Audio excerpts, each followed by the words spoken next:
Today we're going to have a look at how you go about choosing a fund, which can seem quite tricky because there's so many out there and they all look quite similar. We'll have a look at using sectors, which is a way of grouping up different investments. We'll look at the differences between actively managed funds and passively managed ones, and of course we'll look at how you go about actually buying them.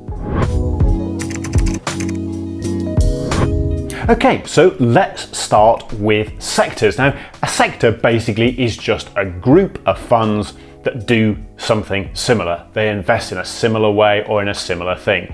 Sectors can be based on asset class. So for example, there might be funds that all invest in shares, or funds that all invest in bonds, or funds that all invest in property.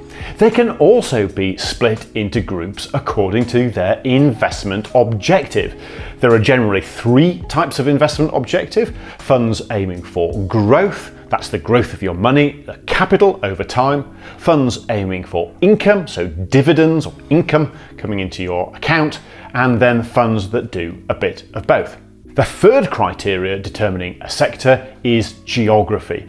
Pretty self-explanatory: funds that say invest in just the UK or maybe just the US, or indeed funds that are global. There is a fourth way too of thinking about funds in sectors, and those are funds that invest only in a specific industry, say healthcare or tech.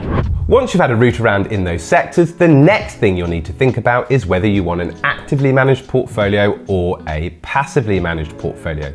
Now, an actively managed portfolio has a fund manager that will be selecting investments out of a particular market. The hope is those investments do really well and the performance of that fund does better than that market they're picking investments from.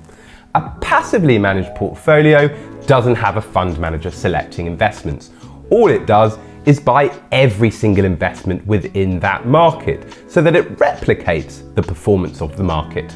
Generally, actively managed portfolios will cost you more money though, as you've got to pay that fund manager. Passively managed ones are cheaper. So let's take a look a little bit more at passives. Now, if you're investing in a market using a passive fund, then you're going to want to make sure it's as cheap as possible, really, because you don't want to be paying for anything you don't need. You're not paying, as Marcus said, for a fund manager. You just want your fund to track the market efficiently. And that leads me to my second point around tracking error. Don't worry about the technicalities of it, but basically there can be a slight difference between what the market is doing and what your ETF, your exchange traded fund, or your index fund is doing, and the performance that it gives. That is a tracking error, and you'll find it on the fact sheet of the fund that you're looking at. Now, as I said, there are two types of passive fund. One is an exchange traded fund. That means it's listed on a stock exchange, and the other is an index fund.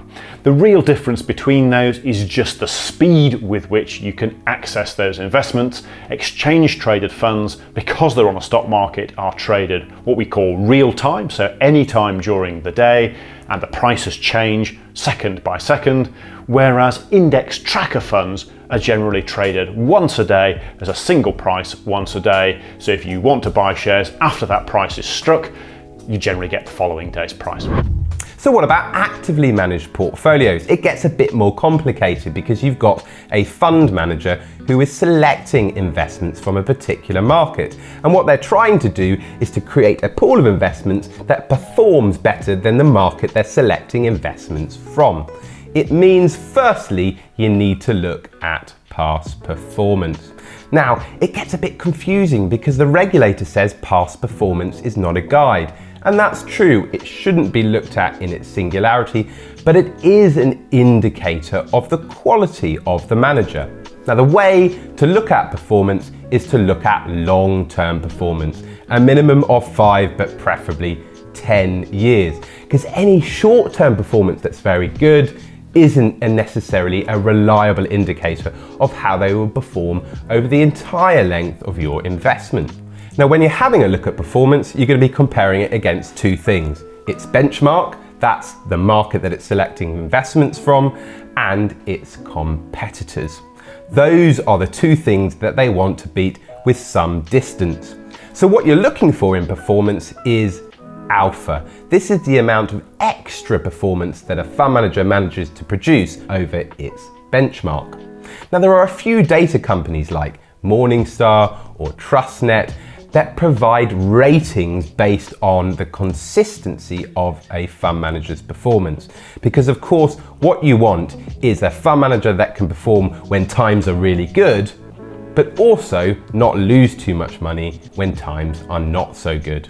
The next thing to look at is the tenure of the fund manager. You want a fund manager to have been working on that fund for quite a long time, because again, it will tell you whether or not they can survive and thrive during those different market conditions.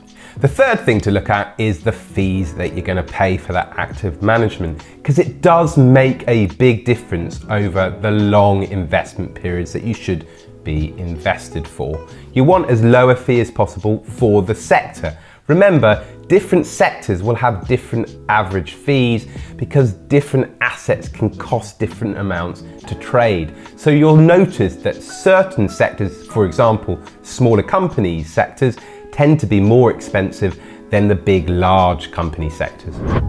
So 3 more things to think about. First of those is the size of the fund. Why is that important? Well, at one level, the size of the fund gives you an indication of how popular that fund's mandate is and how well respected the management are. If they're doing a good job, people want to put money into that fund. Next up is investment approach. In other words, how the fund manager goes about investing and choosing their investments.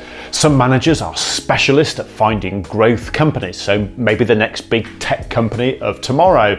Other managers look for income. Maybe they're looking for companies that are cash rich that can spin out dividends as income to investors. And the final thing to think about when it comes to active managers is the fund structure. There are 2 types: the open-ended investment company and the investment trust. Check out the video elsewhere in the YouTube channel to get the lowdown on the differences. The point is, you need to make a choice when it comes to investing, and the differences can have an impact on your investment.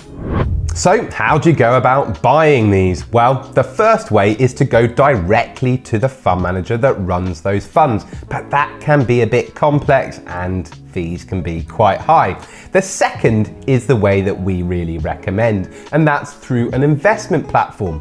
Generally, you have 2 options with investment platforms.